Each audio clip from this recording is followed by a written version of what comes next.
Smart homes అదుర్స్ reality రంగంలో సరికొత్త విప్లవం హోమ్ ఆటోమేషన్ గురించి పూర్తి వివరాలకు చదవండి రేపటి సాక్షి దినపత్రిక. రోజు రోజుకి కొత్త పుంతలు తొంగే విధంగా తెలుగుదేశం పార్టీ వారి అనుకూలంగా ఉన్న మీడియా కూటమిలోని పార్టీలు తీవ్రమైన ప్రచారం చేసే కార్యక్రమాన్ని చేపట్టారు.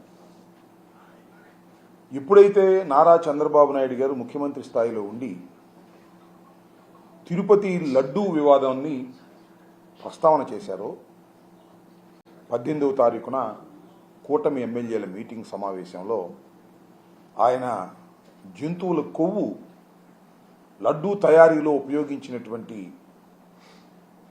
నెయ్యిలో కల్తీ కలిసింది అనేటువంటి ఆరోపణ చేశారో ఆ ఆరోపణ తరువాత అందరూ ఒక్కసారి ఉలిక్కిపడి అనేక వ్యాఖ్యలు చేశారు. దేశవ్యాప్తంగా రాష్ట్ర వ్యాప్తంగా తెలుగువారు ఎక్కడున్నా కూడా అందరూ కామన్గా చేసినటువంటి కామెంట్ ఏంటంటే దీన్ని నిగ్గు తేల్చాలి. ఇది జగన్మోహన్ రెడ్డి గారి ప్రభుత్వం అధికారంలో ఉన్నప్పుడు లడ్డూ ప్రసాదంలో కల్తీ కలిసిందని అధికారంలో ఉన్నటువంటి ఒక ముఖ్యమంత్రి గారు చేసినటువంటి ఆరోపణ రాజకీయ ఆరోపణగా మిగిలిపోకూడదు, దీనికి ఒక లాజికల్ ఎండ్ కావాలి అనేటువంటి ఉద్దేశంతో అనేక మంది దీని మీద ఎంక్వైరీకి డిమాండ్ చేశారు. కొంతమంది అయితే సిబిఐ ఎంక్వైరీ అన్నారు, కొన్ని పార్టీలు. కొందరైతే సిట్టింగ్ జడ్జి చేత విచారణ జరిపించాలన్నారు. కొందరైతే సిట్టింగ్ జడ్జి పర్యవేక్షణలో ఒక ప్రత్యేకమైన స్పెషల్ ఇన్వెస్టిగేషన్ టీమును వేసి వారి చేత విచారణ జరిపించాలి. ఇది పెద్ద ఆరోపణ, మతపరమైనటువంటి ఆరోపణ. భారతదేశంలో హిందూ మతానికి సంబంధించినటువంటి ఒక పవిత్రమైన దేవాలయంలో ఇలాంటివి తయారయ్యేదనేటువంటి ఆరోపణ చాలా భయంకరమైన ఆరోపణ. దీన్ని ఆ స్థాయిలో విచారణ జరిపి వాస్తవాలు నిగ్గు తేల్చి నిజమైతే ఆ దోషుల్ని శిక్షించాలి అనేటువంటి డిమాండ్ సర్వవ్యాపితంగా వినిపించింది. తర్వాత చంద్రబాబు నాయుడు గారు మొన్న ఎప్పుడు అనుకుంటాను చాలా వ్యాఖ్యలు చేస్తూ ఆయన ఎంక్వైరీ చేస్తానన్నాడు. ఏం ఎంక్వైరీ విన్నారు కదా.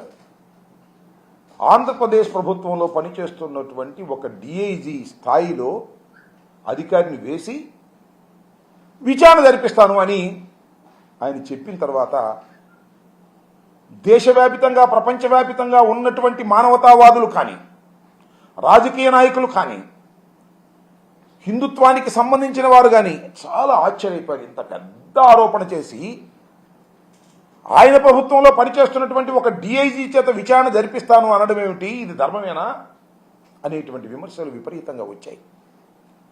అప్పుడు నేను అనుకున్నా, డిఐజీ ఏం చెప్తాడు?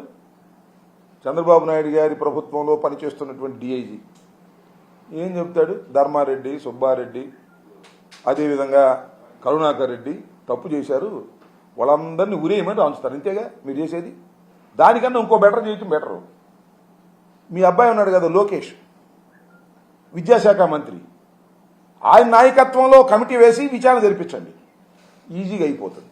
అంటే ఎప్పుడైతే ఇంత పెద్ద ఆరోపణ చేసి కేవలం తన ప్రభుత్వంలో పనిచేస్తున్నటువంటి ఒక పోలీసు ఆఫీసర్ని వేసి విచారణ జరిపిస్తాను అన్నప్పుడే చంద్రబాబు నాయుడు గారు చేసినటువంటి ఆరోపణ పట్టు లేనిదని, అసత్యమని, కేవలం రాజకీయ దుమారాన్ని రేపటం కోసమో లేదా జగన్మోహన్ రెడ్డి గారి ప్రభుత్వం మీద కక్ష సాధించటం కోసమో లేదా హిందుత్వాన్ని రెచ్చగొట్టి అల్లకల్లోలాలు సృష్టించడం కోసమో చేసినటువంటి ఒక ప్రయత్నం అనేది చాలా స్పష్టంగా అర్థమైపోయిందనే విషయాన్ని నేను ప్రత్యేకంగా చెప్పవలసిన అవసరం లేదు.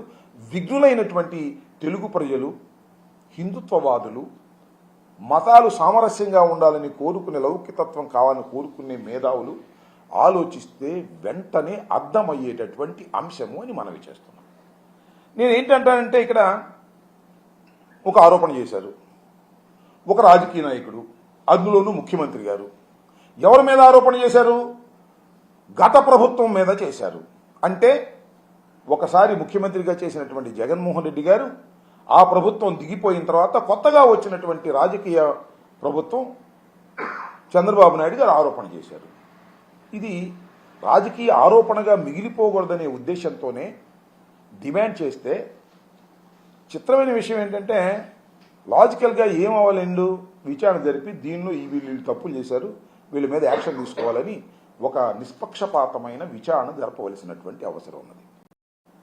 అలా కాకుండా తప్పు జరిగిపోయింది అంటున్నారు. ఈనాడు వాళ్ళు ఇన్వెస్టిగేషన్ చేసి పేపర్లో రాసేస్తున్నారు. మొట్టమొదటి రోజునేమో అనుమానం అన్నారు, రెండో రోజునేమో నిజం అన్నారు. ఆంధ్రజ్యోతి కూడా ఇన్వెస్టిగేషన్ చేసేసి రాసేస్తుంది. ఆయన టీవీలు కూడా ఇన్వెస్టిగేషన్ చేసి రాసేస్తున్నారు. రాసేసి శిక్షించాలంటున్నారు. ఏంటి నాకు అర్థం కాల. మీరు అలాంటప్పుడు డిఐజీ స్థాయిలో అధికారిని ఇంకా వేయాల్సిన అవసరం ఏముంది? ఈనాడు చెప్పినట్టు, ఆంధ్రజ్యోతి చెప్పినట్టో లేదా టీవీలు చెప్పినట్టు చేసేయండి. ఏమిటి దుర్మార్గం అంటున్నా. ఒక గుడ్డగాల్చి మొఖాన వేసిన తర్వాత మీరు దాన్ని మేము తుడుచుకునే కార్యక్రమం కాకుండా వాస్తవాలు చెప్పేటటువంటి పరిస్థితి ఉండాలి.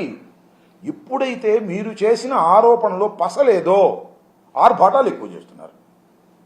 నేను చాలా విచిత్రమైన అంశం ఏంటంటే ఇది మన